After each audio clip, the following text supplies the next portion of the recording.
什么味儿啊？这么香！哼哼，我就知道你得顺着味儿下来。锅里焖带鱼呢，一会儿就吃饭了啊。带鱼，馋死我了都！美雅，美雅，干嘛呢？美雅，美雅，干嘛呢？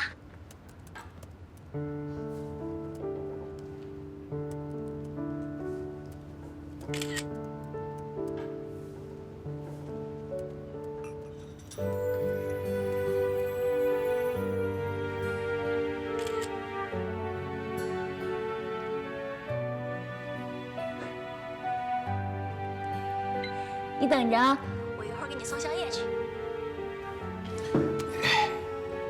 哎，思雨思雨，我要吃那个小江南的醋扒阳春面，还有虾饺油淋仔鸡啊，谢谢了啊。哎，你干什么去？不吃鱼了？是，一会儿我打包。我说你这人真行，哎，你真不客气啊！这我朋友来给我送饭，有你什么事啊？哎，他刚明明说是过来给咱们送宵夜的啊。好好好，吃货。李多，来。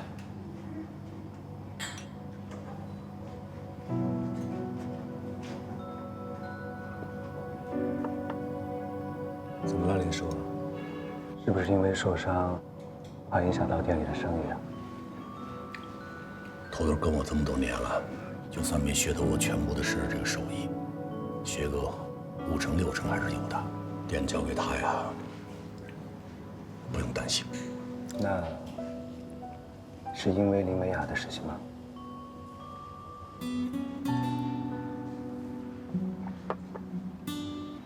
李多，你说欧阳这孩子怎么样啊？欧阳，林叔的意思是说，欧阳和美雅之间会有什么事儿吗？小雅这孩子呀，从小特别的听话，任何事情都不忙。可这次啊，他去欧氏集团工作，说是去什么产品研发部，结果后来我才知道，欧氏集团的产品研发部根本就没那本事，他也没去什么产品研发部，而是给欧阳去做秘书去了。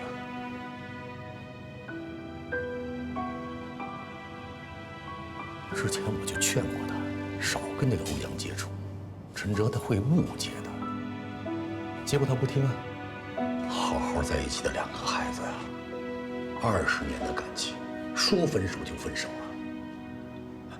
现在还天天晚上加班，这不，今天晚上又给我打了个电话，说又要加班。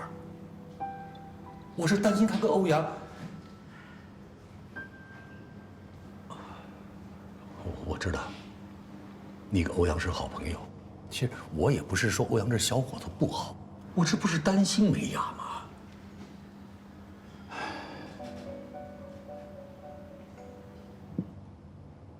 李叔，您的意思我明白。欧氏集团的研发部啊，确实不在本市，所以美雅没有去，她留了下来。我相信最主要的原因是想陪在您的身边，所以她决定留在欧阳的身边，给他当秘书。不告诉您，是怕您过分的担心吗？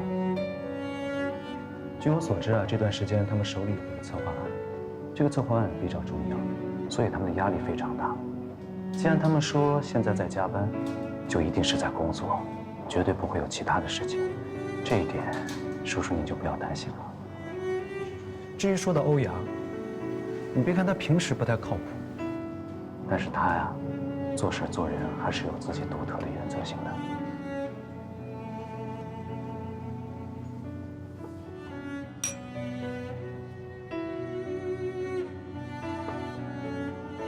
小雅跟小哲分手，的确是挺可惜的。当然，这事儿我也阻挠不了。我就是希望小雅将来能够找一个踏踏实实的人，踏踏实实过好他们的小日子，不求大富大贵，只求得平安快乐。可是你看现在，我是怕他跟欧阳这小子不清不楚的，男女之间天天待在一起，怕日久生情啊。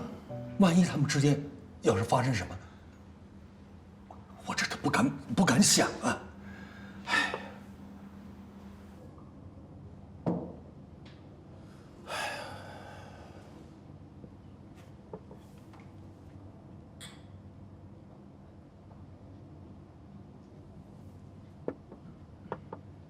李侍卫，平安快乐和大富大贵这两者有的时候并不冲突啊。美雅是您的女儿，现在的林美雅已经是个成年人了，做任何事情她会有自己的判断和自己的抉择。作为爸爸，我觉得您应该充分的相信她。说到欧阳，可能您对他的了解只是停留在网络上那些花边新闻而已，觉得不太靠谱。但是作为他多年的好朋友，我客观的评价他，在感情上，欧阳是一个非常专一的人。还有，陈哲和林美雅的分开，我敢确定，绝对不是因为欧阳，更不是林美雅的错，应该是陈哲的错。所以在这件事情上，美雅是受害者。在这么关键的时刻，你说，作为爸爸，你应该多理解他，多关心他，应该帮助他，让他赶快从这段失败的感情中走出来。所以我觉得，现在让他工作，反倒是一件好事情。让他的注意力分散，不去想那些不开心的东西，没准状态会更好一些。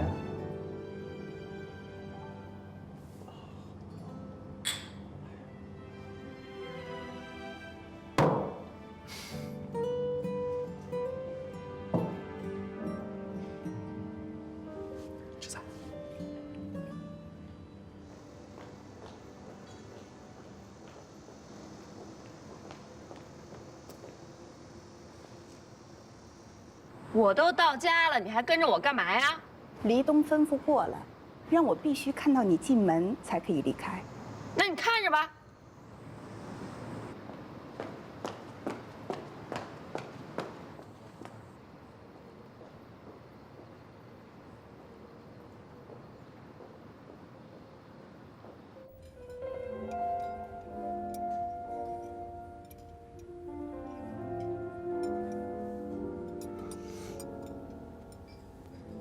怎么了？胃口不好？还是在担心发布会的事儿？哎，没想到他真的拿了一个方案出来。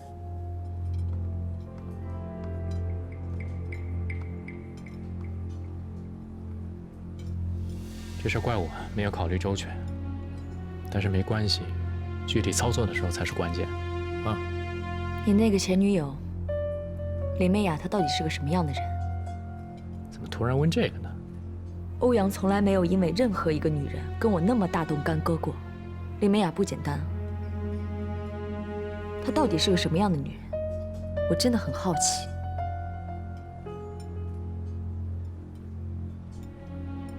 咱们先不说这个了啊，眼下最重要的还是发布会。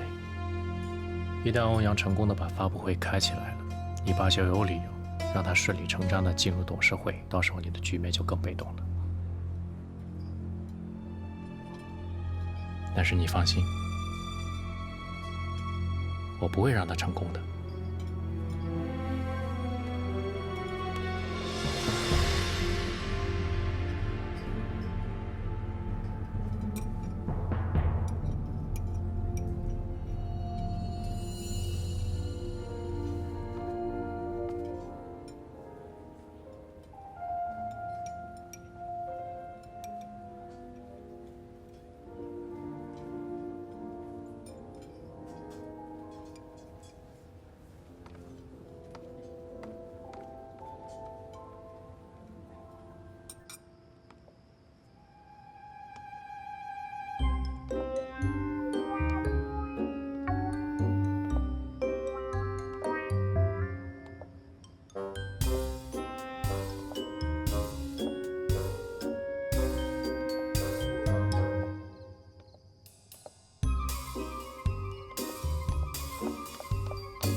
You are so bad girl。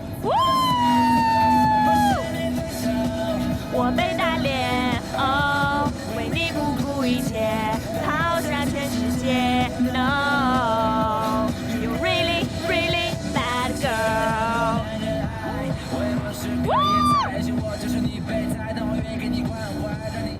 好的，欧总。谢谢。徐小姐，您可以上去了。谢谢。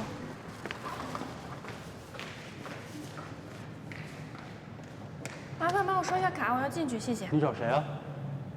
我找欧氏集团的欧阳。现在是下班时间，不允许进入。我是欧阳的未婚妻，我叫黎薇薇，听清楚了吗？你要是没听清楚，我可以再告诉你一遍，我叫黎薇薇，我是欧阳的未婚妻。你今天要是不让我进这个门，信不信明天我就让你脱衣服走人？我信，但是大厦有规定，下班期间不允许进入。如果您非要进去的话，请您给欧总打电话，得到通知我们会让你进去的。我没手机。你没手机？我告诉你，你别拿这种眼神看我啊！我为什么没手机，没必要跟你解释吧？我手机借你。谢谢。呀，你是黎薇薇吧？黎东的妹妹。是啊。真的是你吗？真的是我呀，如假包换。你认识我？如果你真的是我听说的那个黎薇薇，那这手机我还真不能借你。什么意思？耍我呀？对啊，就是耍你。你给我听好了，林美雅是我最好的朋友。我听说就是在这儿，你把饭菜泼在她身上羞辱她，有这事儿吧？那个人是你呀？怎么啦？是我怎么啦？你要干嘛？你以为我也要泼你一身吗？你放心，我不会的。泼了你，欧阳吃什么呀？你给我听好了，我叫徐思雨，我父亲是徐洪山。我听说你们黎氏集团在策划并购鹿岛的项目，并且要和基金公司合作。恰巧我爸是你哥哥要合作的那家基金公司最大的股东，只要他一句话，就能让你们家的项目落马。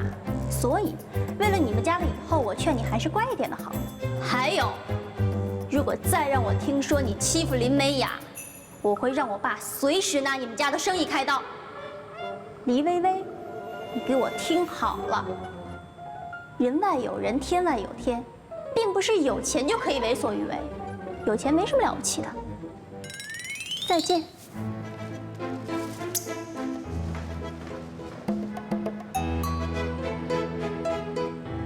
看什么呀？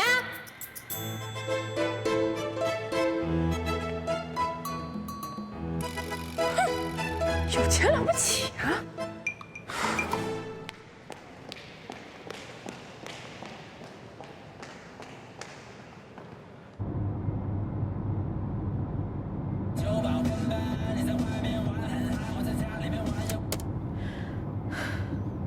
徐思雨，我记住你了，你这个贱人，给我等着！总有一天，我让你和林美雅都吃不了兜着走。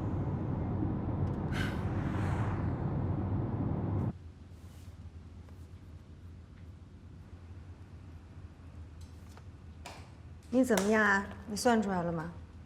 啊，不行了，不行了，饿得我眼睛都近视了。我还头一回听人家说能把眼睛饿近视了。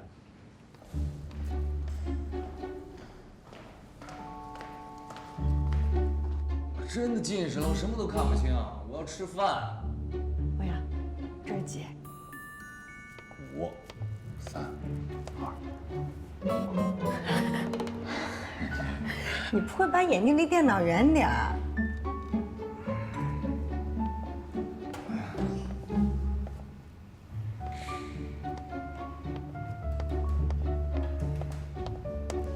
噔噔噔，你送外卖呢？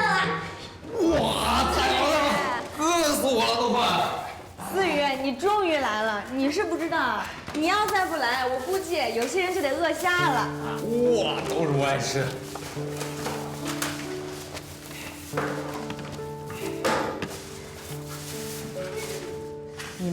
点儿没吃过饭啊？饿死我了！我去。没事吧？没事没事，没洒出来就行。你手腕怎么了？饿我连饭盒都抓不住。饿了你还不赶紧吃饭？快走！思雨，你怎么那么晚才上来呀？是不是这地儿不好找啊？没有，我刚碰到个人，所以耽误点时间。你们猜碰见谁了？谁啊？黎薇薇。真的啊？3下5除2把他定住了。牛啊！中间就跟个活泥鳅似的，你怎么盯上的？你请我吃饭，我就告诉你。蒙腿了。太好吃了。你手腕怎么了？是不是上次打陈哲受伤了？开什么玩笑？我能受伤？思雨，他说的对，你不知道啊，欧阳有一个本事，特别没有哀感，怎么打都打不死。哎，吃饭都堵不住你嘴是不是？好了，你们俩别闹了。哎，我真觉得你应该去医院看一下，拍个片子好安心。没事儿，这不是扭着了啊，过几天就好了，我有经验。那可不行，我上次就戳到过脚，一开始觉得没什么事儿，后来越来越肿。到了医院，医生告诉我，我要是早点去，就不会发生到这种情况了。伤筋动骨100天，你们俩工作正是关键环节，万一关键时刻掉链子了怎么办啊？你不是还要打拳吗？啊，成，咱先吃饭行不行？吃完饭咱就奔医院啊。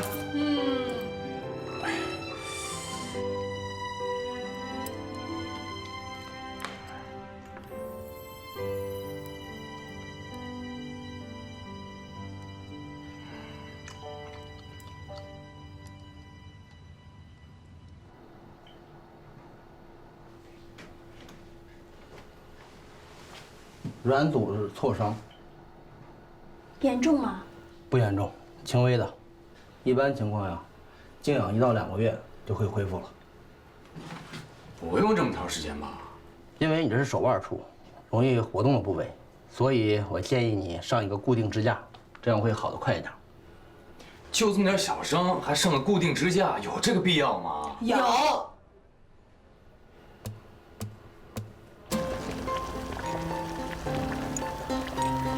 把我弄成这样，你们俩满意了？医生说这样好得快。对呀，你就踏踏实实当你的病人，好好养病。欧阳，工作方面呢，你就不要担心了，林秘书我会替你分担的。你们俩真应该凑一对说相声去。真的吗？我也这么觉得。我说思雨，你刚才去公司给我们送了那么多吃的，你还没吃饱，还能吃得下去啊？欧阳，这个女孩子呢，你真的是太不了解了。天有多大，我们女孩的胃就有多大，是不是思雨？是。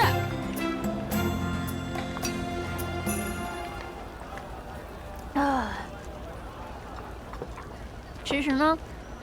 我是不想回家，回家自己一个人太闷了。我是想和美雅，和你多待一会儿。第二呢，我是想尝尝美雅在法国总念叨的烤串、拉面，还有她爸做的小龙虾。现在呢，烤串和拉面我吃到，我什么时候才能吃到你爸做的小龙虾？随时都可以。只要你的胃真的跟天那么大，我现在就可以带你回家，让我爸炒小龙虾给你吃。就这么愉快的决定了，今晚去你家。完美。你们俩真把我当摆设了，干杯也不带着我。还有啊，你们俩真行，我就这么点小伤，把我弄成这样，这要去公司见那些同事，我怎么见人啊？这得多傻呀！傻吗？傻。马上就让你不傻。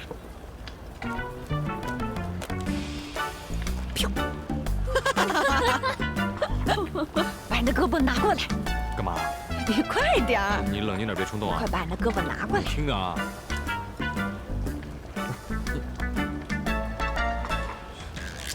别动！你这怕啥？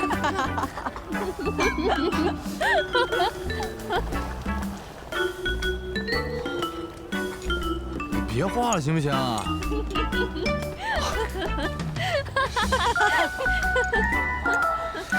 你来。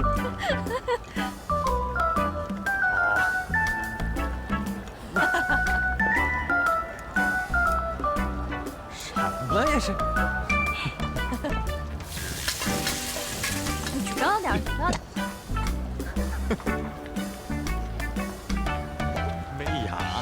这。怎么样，欧阳？现在是不是不傻了？林美雅、徐思雨到此一游。得，为了我这可爱的胳膊，为了你们俩在我这胳膊上一游，咱们仨干一杯吧！啊，来，干杯！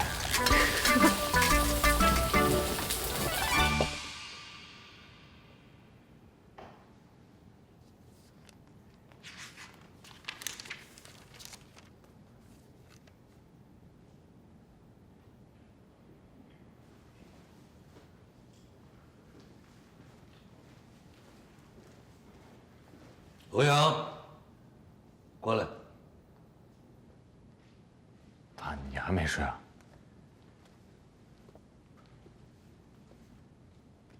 又在外面惹什么事儿了？没惹事儿，我就不小心扭了一下，没事儿。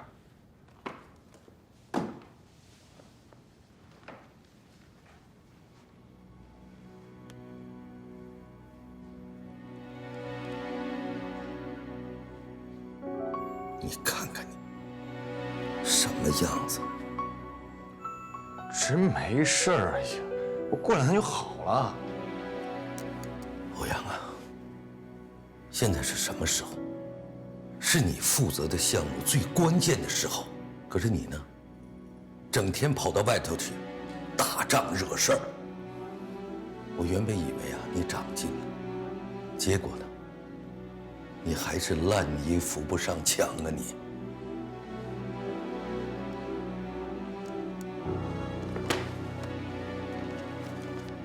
是我是烂泥，我是扶不上墙。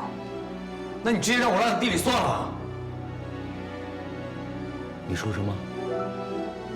你再说一遍。再说一遍。我累了，回去睡觉了，你早点休息。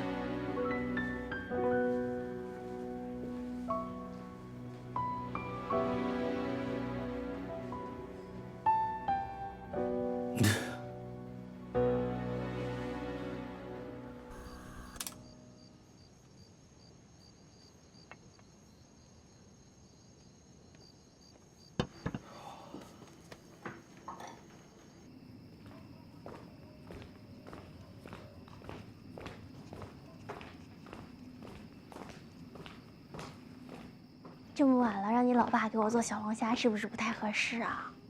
都走到家门口了，你还跟我客气什么呀？今儿高兴，喝一杯呗。你还喝？我可不敢让你再喝酒。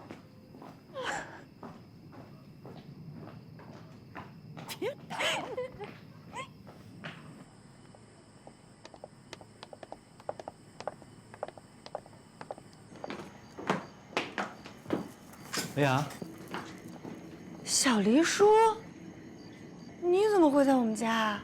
你爸喝多了，刚给他送回来，这不给他做完醒酒汤。哎呀，思雨，你先在这坐会儿啊，我去看看我爸。嗯，好。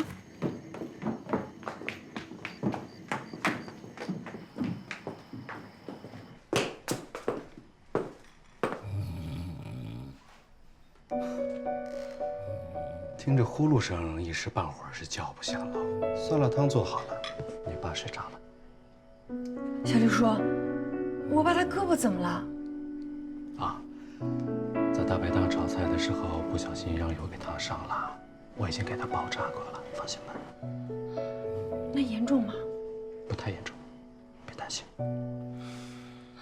我爸也真是的，你说他手都烫伤。睡着了。手都烫伤了，还喝那么多酒。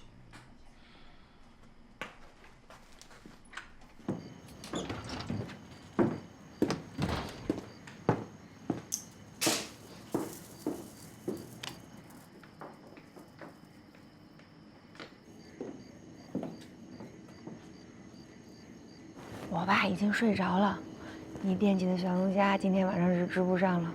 没关系，我们下次再吃嘛。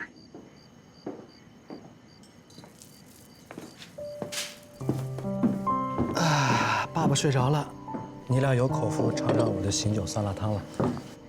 夏黎叔，谢谢你，谢谢你把我爸送回来，还给他做醒酒汤，虽然他没口福喝不上。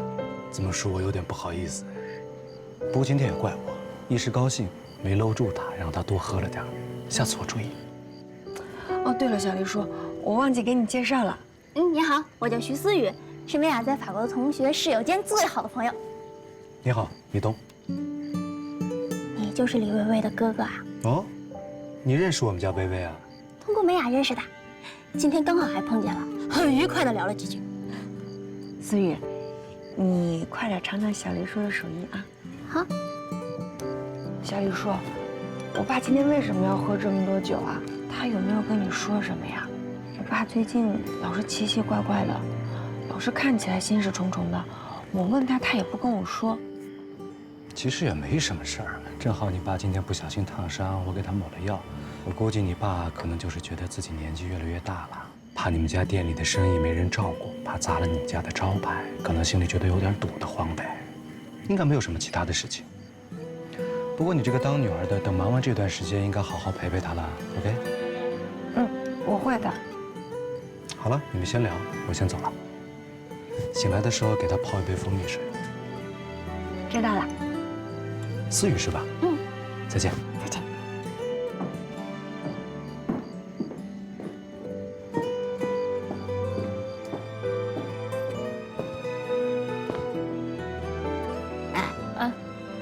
你看什么？小林叔不仅长得帅，厨艺还很棒。那是。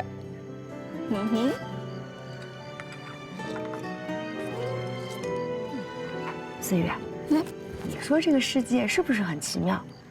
刚才你还说想喝一杯呢，这酒没喝上，酸辣汤先来了，这一下一步到位了。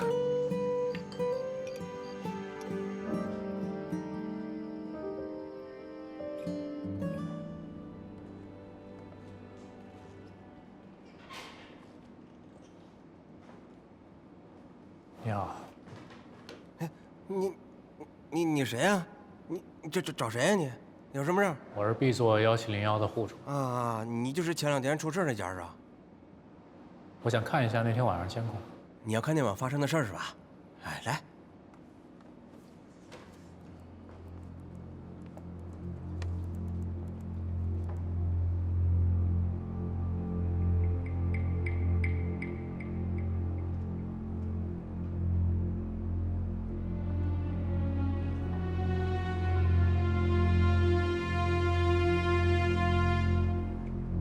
这个能放哪？可以，没问题。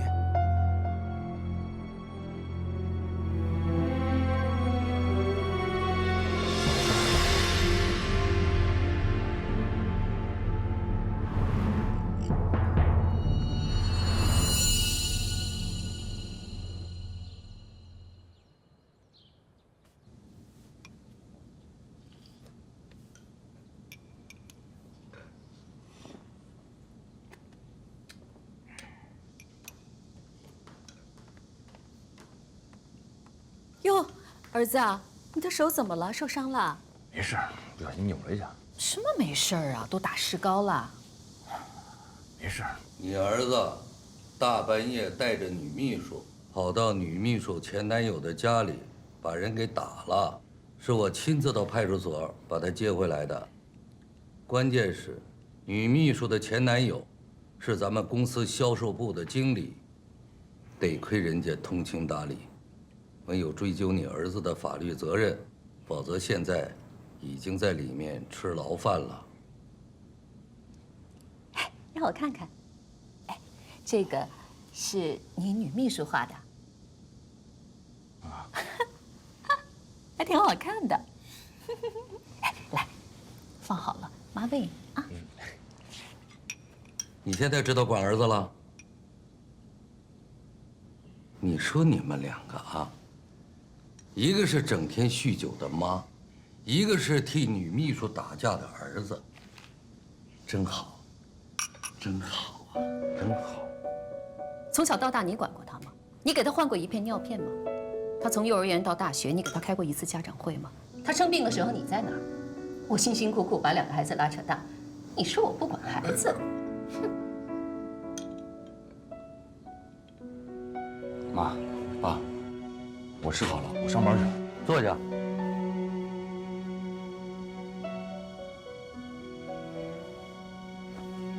你手里的项目啊，我会告诉欧瑞，让其他人接手，你不用负责了。爸，我已经说过了，这点小伤根本不影响我工作，你干嘛非得弄得这么严重啊？现在知道严重了。你以为小孩子过家家呢？啊？我怎么就过家家了？你知道我为了这个发布会付出了多少吗？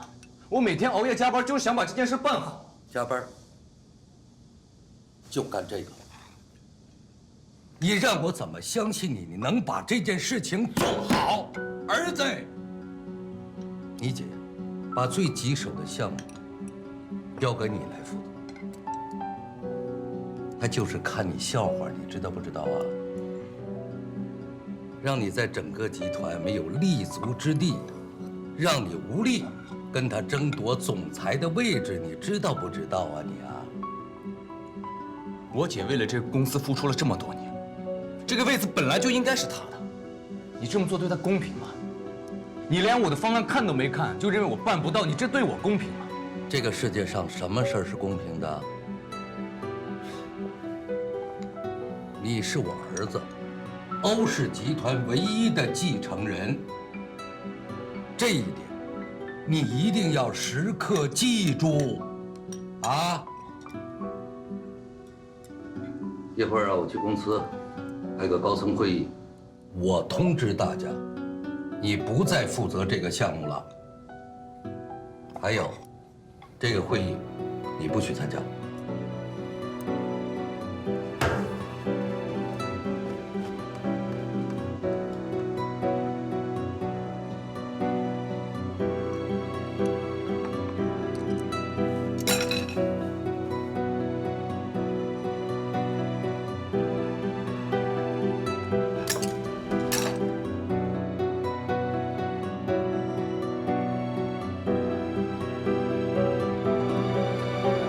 准备的关于发布会的所有资料，我全部都准备齐了。把所有资料带上，跟我去会议室。哎，等一下，到底怎么了？今天不是没有会吗？我爸召集了公司所有高层，正在开紧急会议。出什么事儿了？他想把我换掉，让别人来负责这次活动。为什么呀？我们的方案不是已经通过了吗？通过有什么用啊？他还是觉得我做不了，也做不好。林明啊，你相信我吗？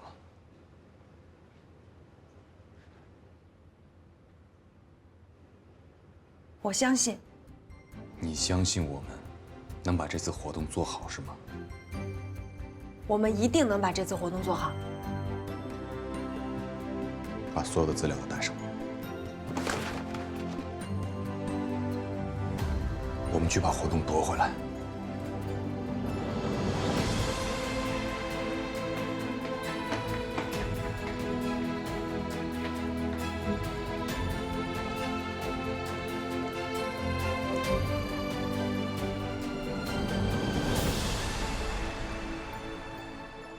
关于公司下半年新品发布会的活动，我有件事要宣布：欧阳将不再参与这个项目的任何事宜，改由其他人来负责。董事长，欧阳负责这个项目是全体高层表决通过的。您突然间说要换人，可项目已经推进到一半了。换谁来接手都需要一个周期，影响了进度，谁来负责？欧阳手臂受伤，需要静养。手臂受伤并不影响项目的正常进行，这个理由我们不能接受。我是集团的董事长，我对公司的事务拥有最终决策权。这件事情就这么定了，希望欧总赶紧指定新的项目负责人。不用找新的项目负责人，我是绝对不会把这个案子交出去的。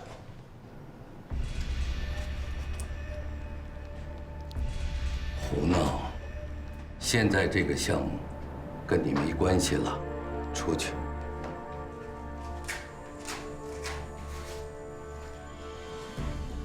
大家看见了，我的手什么事儿都没有，就这么一点小伤，我不需要休养。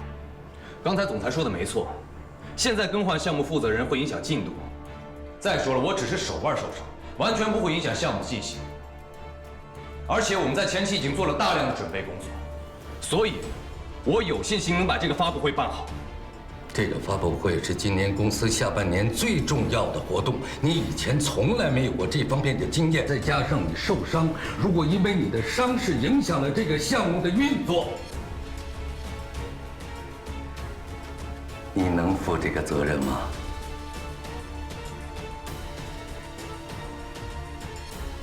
当然能。我是负责人，我就要对我自己的项目负责。而且我今天要在这里向大家保证，如果这个项目最终没有呈现出最完美的效果，我欧阳将立即从欧石集团离职，从此不踏入集团半步。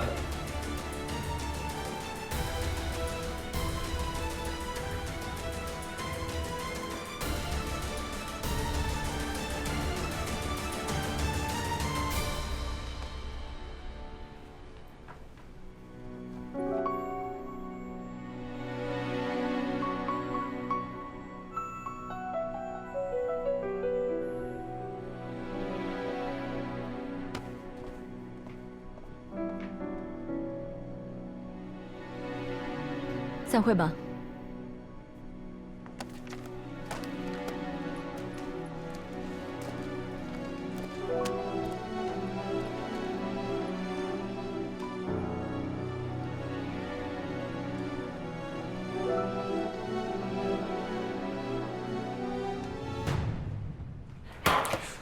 你脑子坏掉了？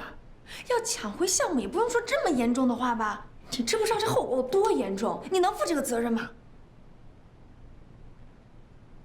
我能。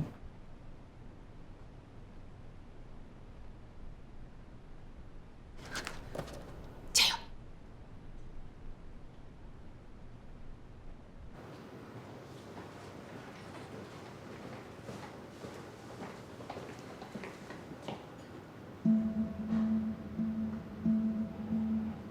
爸，过来。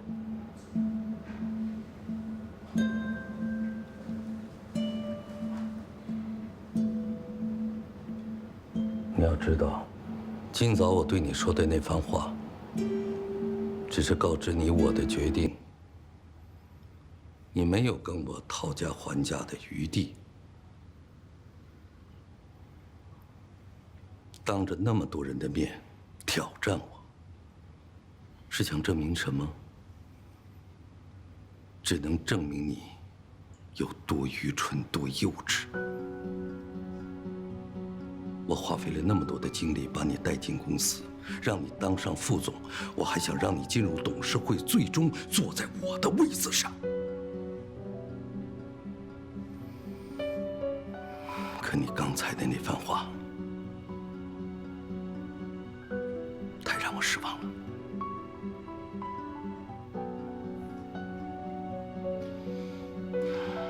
爸，首先我要跟你说声对不起。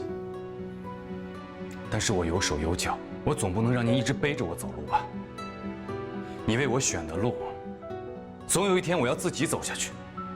就算是我走错了、摔倒了，甚至摔得头破血流，我也请求你能不能就这样的默默地看着我就好。我真的需要这次机会，在你面前，在我姐面前，在所有人面前证明，我欧阳绝不是一个无能的弱者，更不是一个烂泥扶不上墙的人。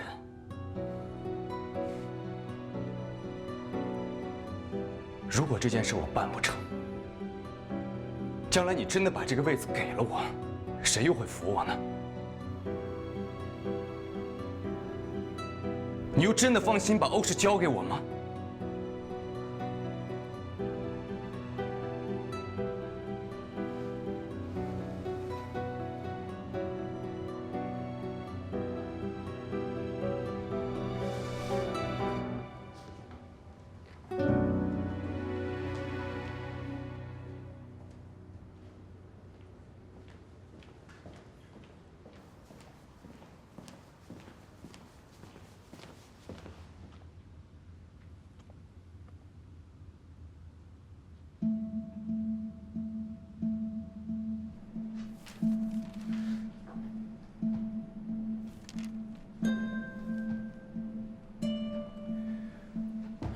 为什么会展中心会突然提出赔付违约金的事儿？刘总不是跟那边的关系很好吗？之前他还信誓旦旦的宣称可以把定金要回来，怎么就成这样了？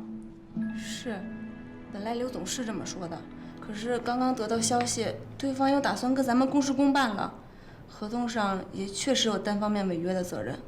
那这么一来，咱们的预算又不够了呀。可不是嘛，本想着定金退下来，结果真是祸不单行。这绕来绕去又绕回到钱的问题上，这不等于回到原地了吗？资金不够，怎么能落实具体事情啊？行了，现在还差多少钱？算上需要赔付的违约金，还差100多万。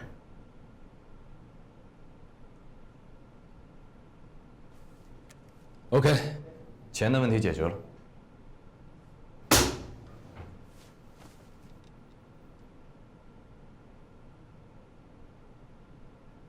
你拿你自己的钱去补预算的缺口，这不叫解决问题。现在差的不就是钱吗？你管我是节省成本还是自己出钱，解决问题不就行了？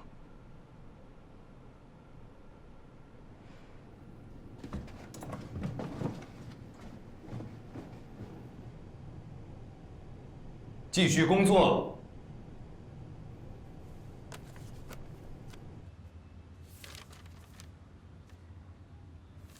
合同上违约条款写得很清楚，因为乙方原因造成的合同终止，甲方有权追究其相关损失。林秘书，这件事情我真的无能为力。可是咱们欧氏跟他们关系不是很好吗？咱们能不能再想想别的办法？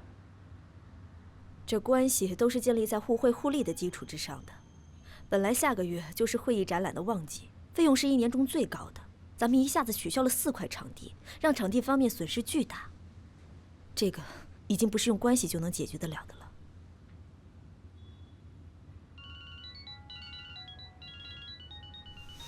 林小姐，我所了解的情况呢就是这样。我接个电话，你能回避一下吗？哦，您先忙。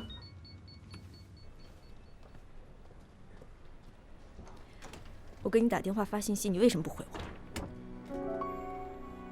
你是不是又跟那个女人在一起？我跟你说了很多遍了，房子我不要，孩子是我的，是我生的，你凭什么连这个也要抢走？是谁背叛了这个家庭？是谁背叛了这段感情？我跟你在一起5年，这5年，你为这个家付出过什么？我告诉你。我绝对不会让别的女人养我的孩子，你想都别想！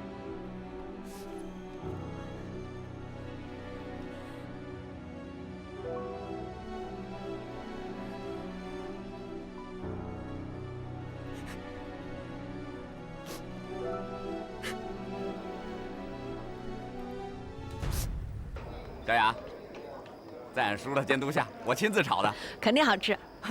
赶紧尝尝。来。这是你们家的店啊？对，一定要尝尝我们家店的小龙虾，做的可好吃了。这是我爸开的，我们这个店啊都开了10多年了，真好。有一家自己的小店，自给自足，快乐、满足又自由。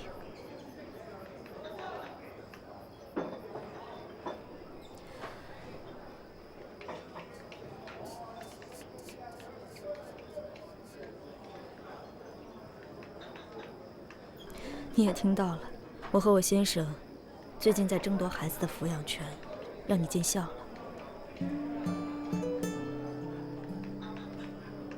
刘总，我从心里觉得你特别伟大，事业能做得那么优秀，还能为家里付出那么多，我从心里真的很钦佩你这样的女人。你放心，你的事情我保证。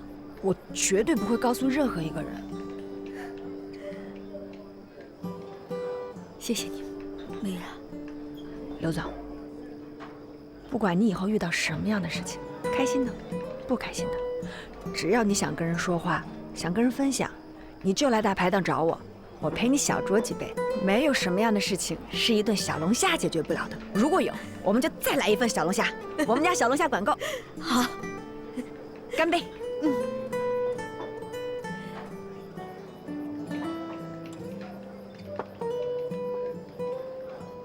梅雅，关于场地的事情，其实之前我和对方协调得很好，他们也同意不执行违约条款。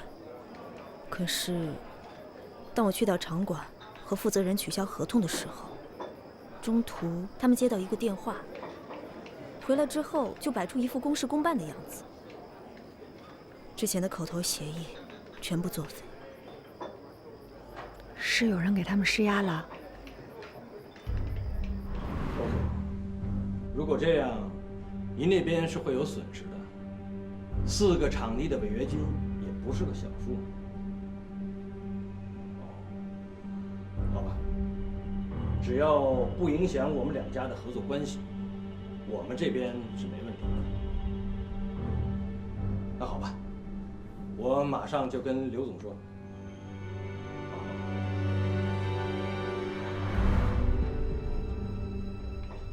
是欧瑞。梅雅，明眼人都知道，欧瑞从一开始就故意为难欧阳。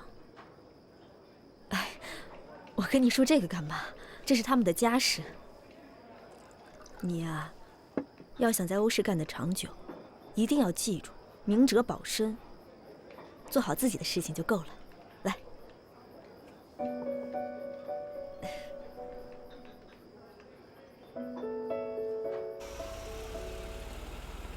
小心头！别送了，你也早点回去吧。你注意安全啊，到家一定给我来个信息。好，师傅，走吧。拜拜，拜拜。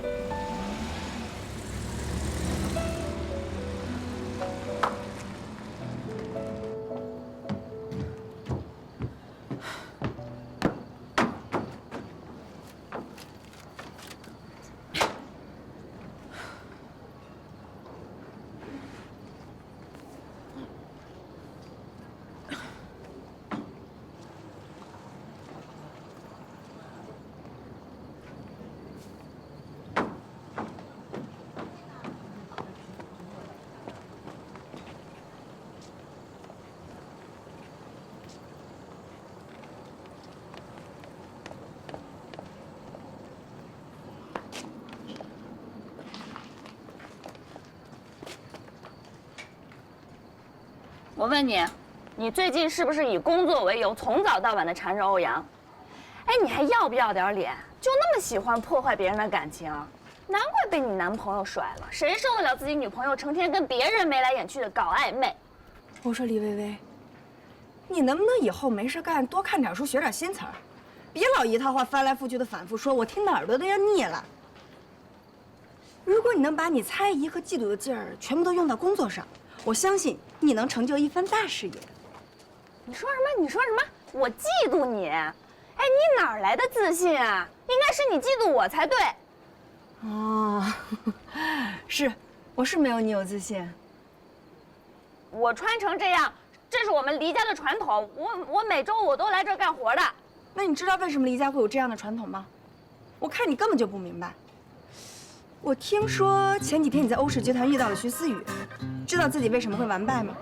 你们同样都是有钱人家的孩子，知道差距在哪吗？在哪儿？我跟你说了，你也不明白。李薇薇，我告诉你，人外有人，天外有天。如果你再不做出改变，你就永远都是坐井观天的癞蛤蟆。没牙啊！疼！劲儿怎么这么大呀？可能你不知道吧，我在巴黎留学打工的时候，100磅一袋的面粉，我一天能扛好几10袋。高尔夫球场的装备，只要我背上了，我一天都可以不卸下来。你跟我比力气，你不自讨苦吃吗？所以我劝你啊，以后别没事干老跟我动手动脚的，省得伤了你自己，听明白了吗？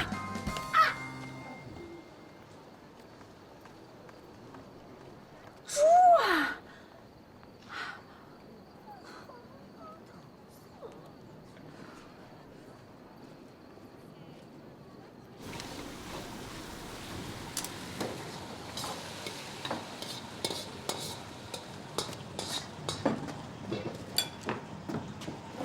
爸，你怎么又喝酒啊？我跟你说话呢，你别装听不见。小雅，爸问你，咱能不能不在那欧氏集团干了啊？哎呀，为什么啊，爸？你是不是看我最近天天加班，身体受不了？我跟你说，爸，你女儿我强壮着呢，我一点也不累。成天给欧阳端茶倒水、打扫房间、收拾屋子，你能不累吗？你都知道了。小雅，爸爸辛辛苦苦挣钱送你到国外读书，不是回来让你当秘书伺候人的。爸，我一开始去欧氏应聘的是产品研发部，可是产品研发部不在本市，在外地呢。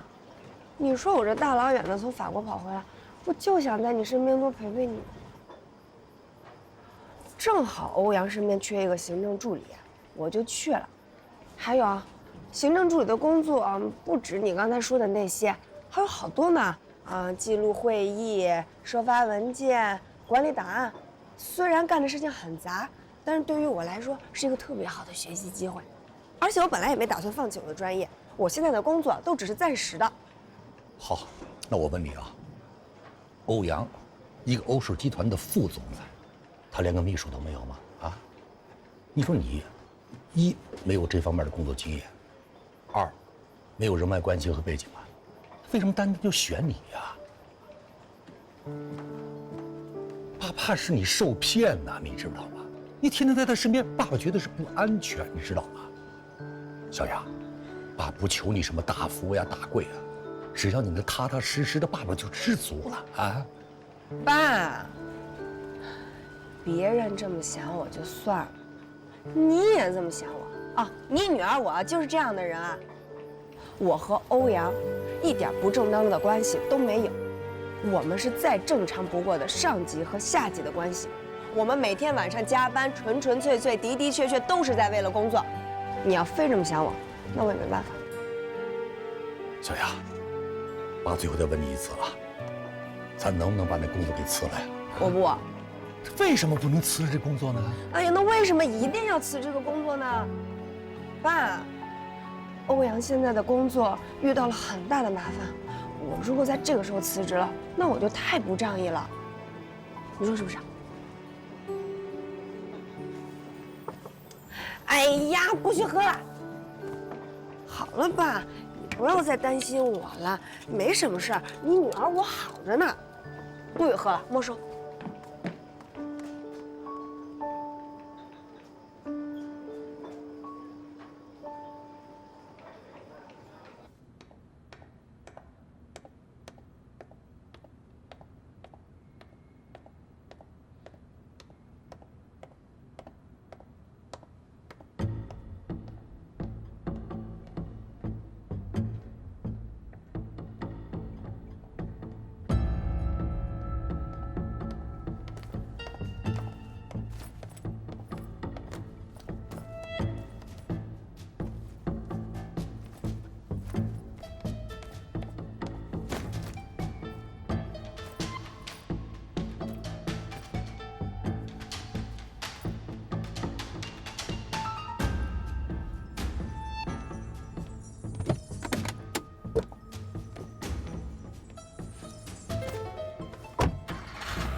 想什么呢？从刚开始到现在，你一直心不在焉的，出什么事儿了？我现在是内忧外患，所有的事情都压在我一个人身上，我快要累死了。你到底怎么了？爸，他知道我现在在给欧阳做秘书，逼着我辞职呢。昨天因为这件事儿，我们俩还大吵了一架。可是我们现在接手的项目出现了个大问题，你说我总不能在这个时候一走了之吧？那你爸为什么让你辞职啊？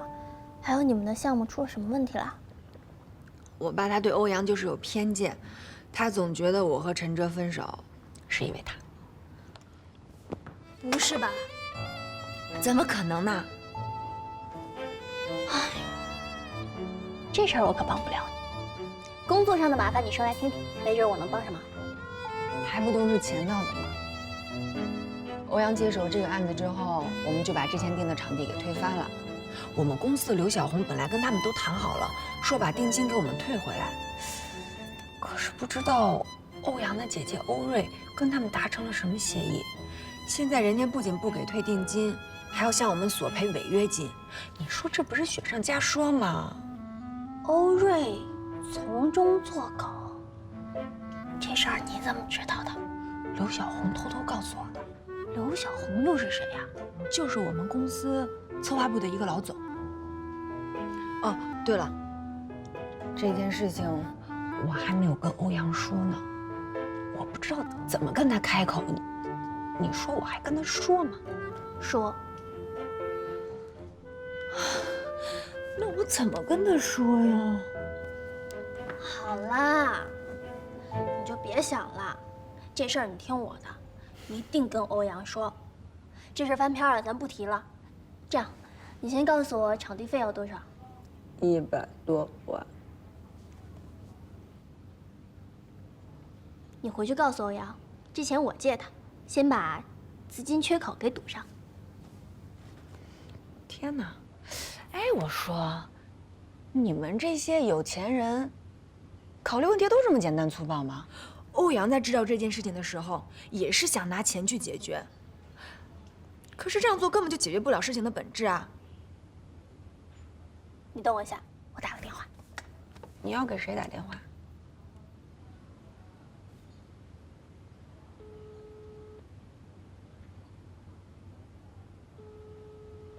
喂，爸，我有件事儿想跟您商量一下。我最好的朋友林美雅，您知道的啊。她现在手里有个项目，是跟会展中心签订的4块场地租赁合同，可是欧氏集团那边要临时换场地，所以会展中心要追究他们的违约。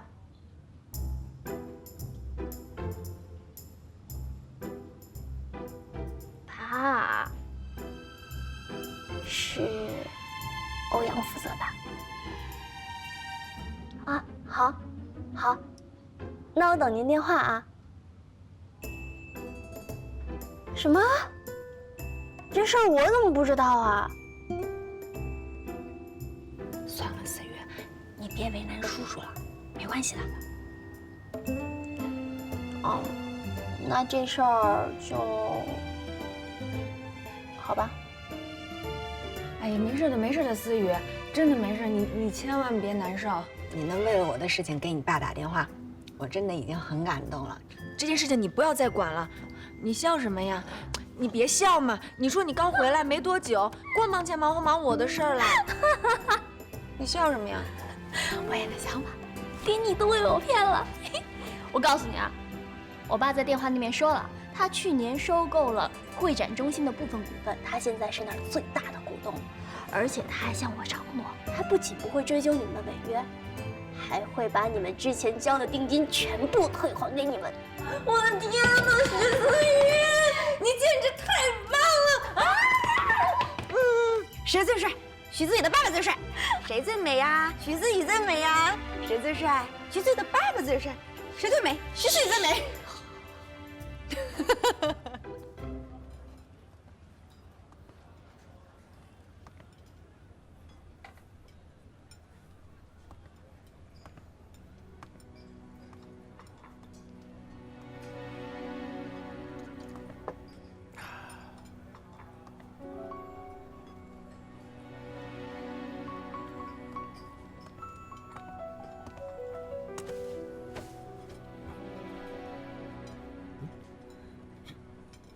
为什么跟踪欧瑞？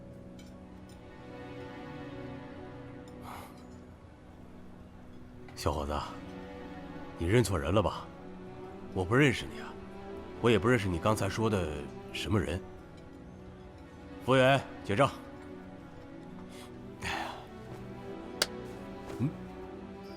着什么急啊，叔叔？菜还没吃完呢。你谁呀？你想干什么呀？我不吃了，我走还不行吗？这，松手！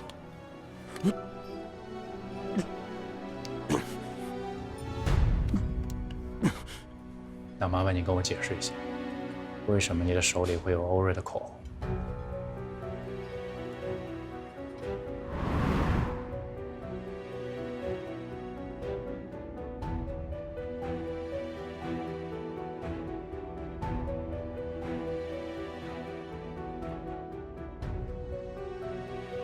会计，这样往回倒一下。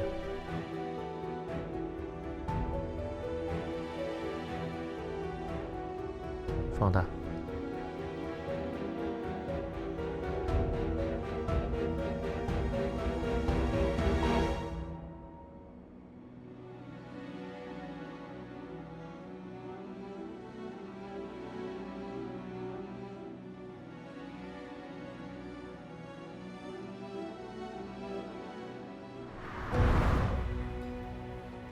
芳华国际、枫叶餐厅、欧氏集团的停车场的监控录像里面都有你，铁证如山。还是说，你想我打电话给警察，您去派出所解释一下？这是我捡的，又不是我偷的，凭什么让我去派出所啊？好，那您跟欧瑞解释一下。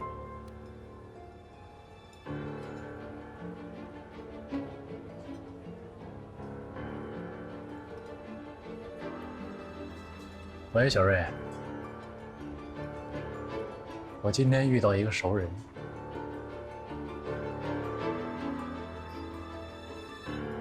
楼下宠物店那小张，对，他回来了。哎，晚上你想吃什么？我去买。拜拜。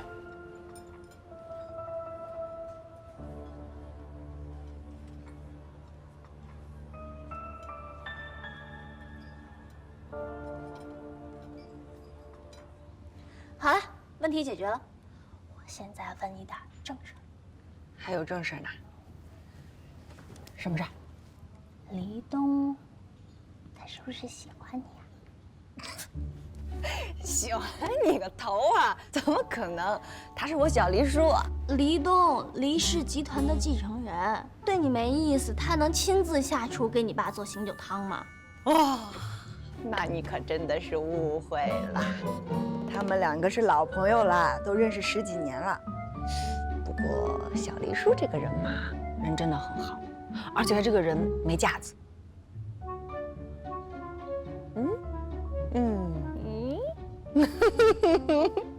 你是不是看上他了？你别说，我觉得你们俩真的很般配。要不要你贿赂贿赂我，我给你们俩撮合撮合？你想什么呢？我是让你考虑考虑他。你想什么呢？他是我小黎叔。小黎叔怎么了？看起来也没比你大多少，而且又成熟又稳重的。那你觉得他那么好，你跟他在一起啊？我看你们两个人呢门当户对，在一起正好强强联手，真的很般配。我告诉你啊，我这辈子都不可能有黎薇薇那样的小姑子。我也告诉你，我下辈子、下下辈子、下下下辈子、下下下下下辈子也不可能有黎薇薇那样的小姑子。昨天晚上我还骂她是癞蛤蟆呢。真的？怎么样，过不过瘾？虽然我这个人平常挺没用的吧，但是关键时刻我跟你说我可厉害了。跟我说说那天怎么回事？是这样的，你听好啊。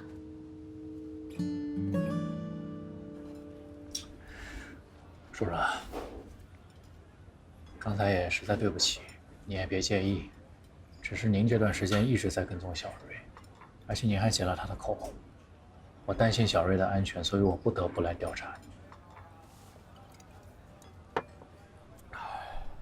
本来呢，我也不是那么确定，直到咱俩面对面坐了那么久，我觉得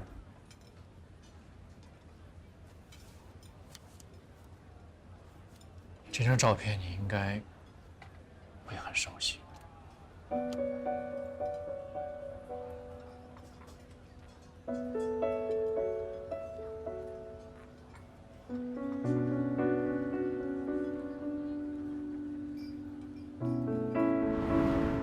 哎，然后你说擦什么颜色？粉色。好的，粉色。擦粉的。哎，来喽！爸爸给你做的好吃的。看看爸爸做了什么好吃的。我们再来一个绿的。来，点上。爸爸给点上。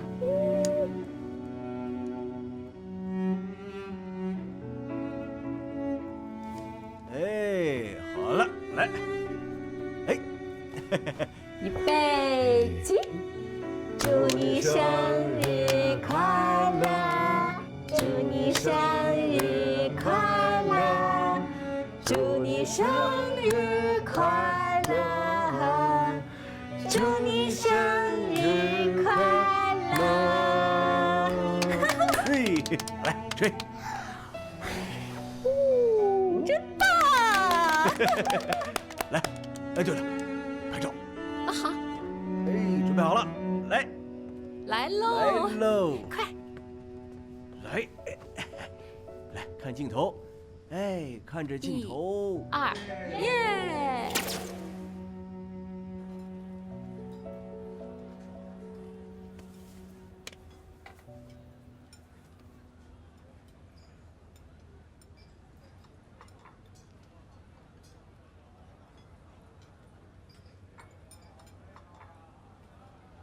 您就是欧瑞的亲生父亲。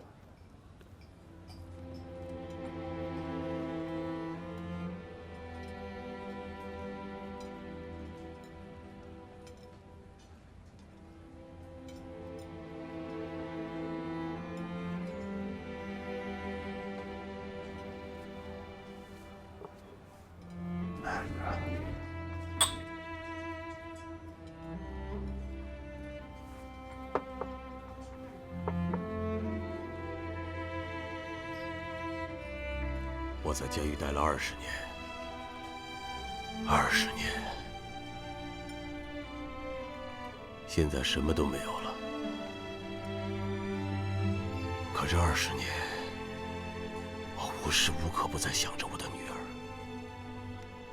就是在最艰难的时候，我都咬着牙挺了过来。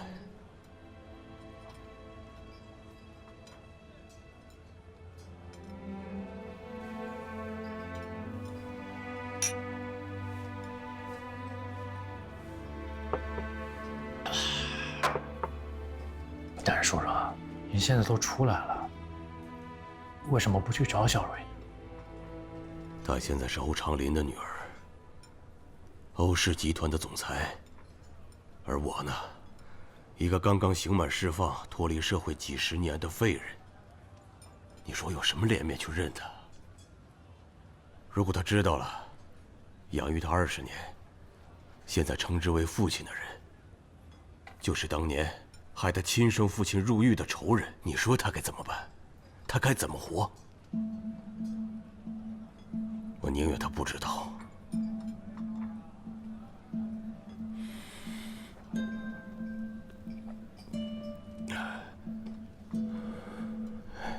是欧长林害你入狱的？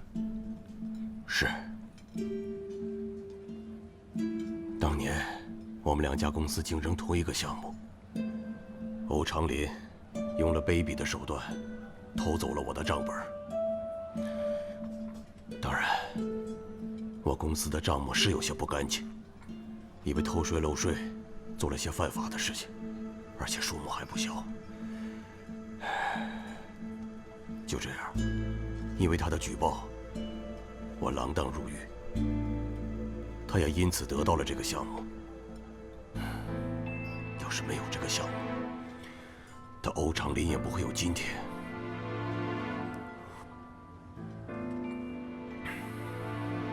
那你打算怎么办？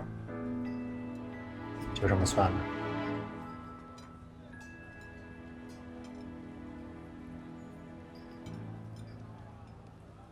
我怎么可能就这么算了呢？我女儿叫了他20年的爸爸，我恨不得撕了他！我要把他现在拥有的一切，一样一样的从他身边夺回来。我想看着他痛不欲生的样子，我想他跪在我的面前求我原谅他。唉，可是我现在这个样子，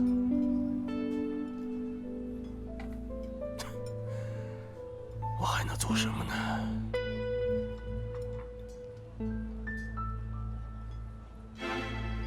叔叔，我特别能理解你，我能理解这种没有亲人的感受。我是个孤儿，从小就没有爹妈，我从来没有亲人，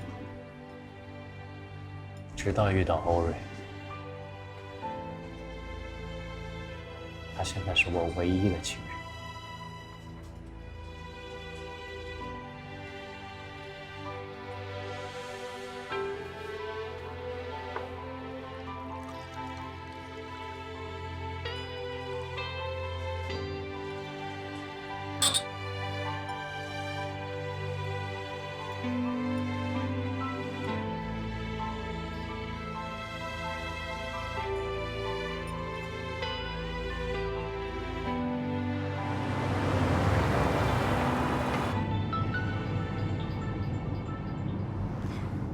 喂，王准，有事吗？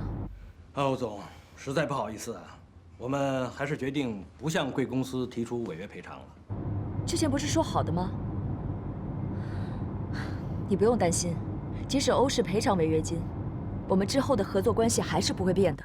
啊，这个我清楚，只是股东那边下了死命令，不能让我们要你们1分钱，而且定金还要全部退还。我也没办法。好吧，对不起啊，欧总，就这样。王准，你听我说，你别挂，这个事情我……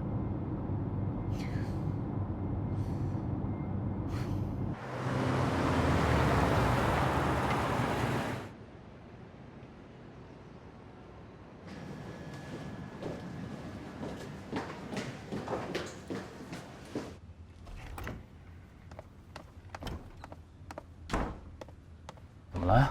这么着急？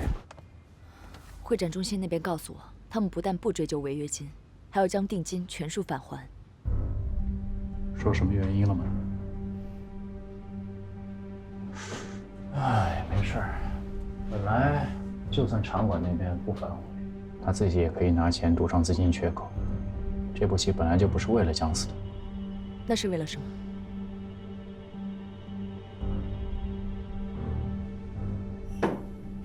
时间。现在我们的时间已经不多了，虽然会展中心方面的问题已经解决了，但是我们的进度已经落后了很多。所以当务之急，我们应该尽快的确认最新的场地。今天之内必须确定最终发布会的场馆，明天我们就跟场馆方面彻底定死，明白吗？明白。散会。哎呀，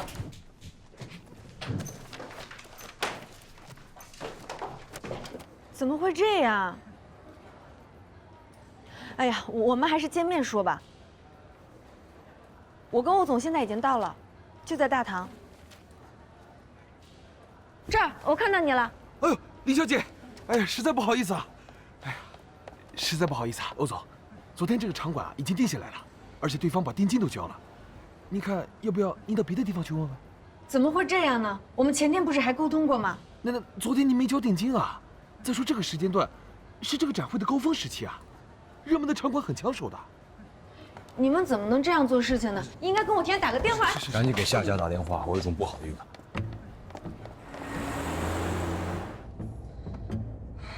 什么时候订出去的？昨天。合同也签了，定金也交了。哦，好，我知道了，谢谢。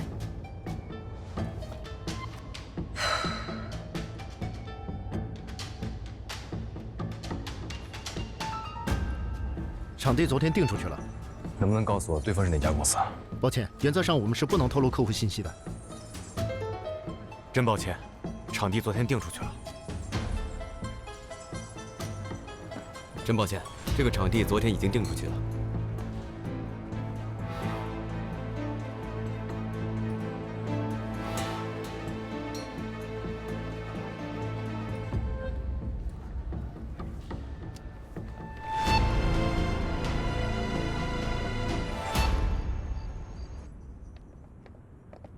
你不觉得这件事情蹊跷吗？怎么所有的备选场地在同一天之内都被定出去了？然后呢？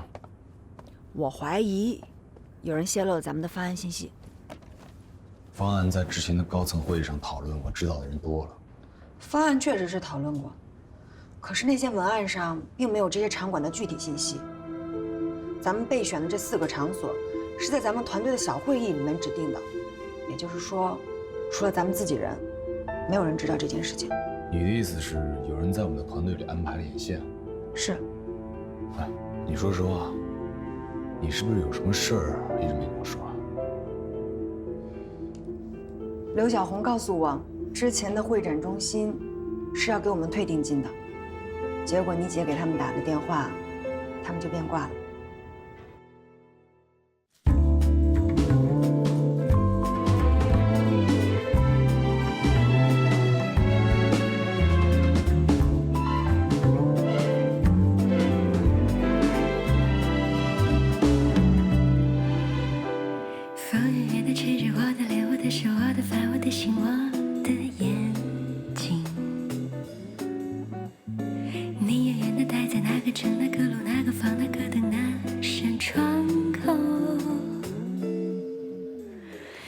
静静地放着你给我的 CD 音乐，当作背景，怎么唱都不再煽情。我记得你习惯闭着眼抱着我，好像我是你的脸，笑嘻嘻。我不知该如何对你笑，对你哭，张着嘴不理你，像个机器。你的世界，我的日子，好像没有谁对谁发过脾气，过得太快，来不及。哎呦哎呦哎呦哎呦哎呦，你说我们要不要在一起？柔情的日子里，生活的不费力气，傻傻看你，只要和你在一起。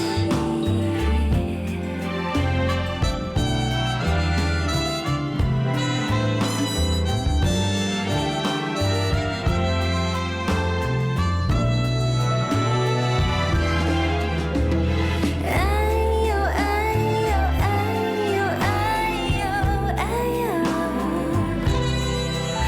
你说我们要不要在一起？柔情的日子里，生活的不费力气，傻傻看，只要和你在一起。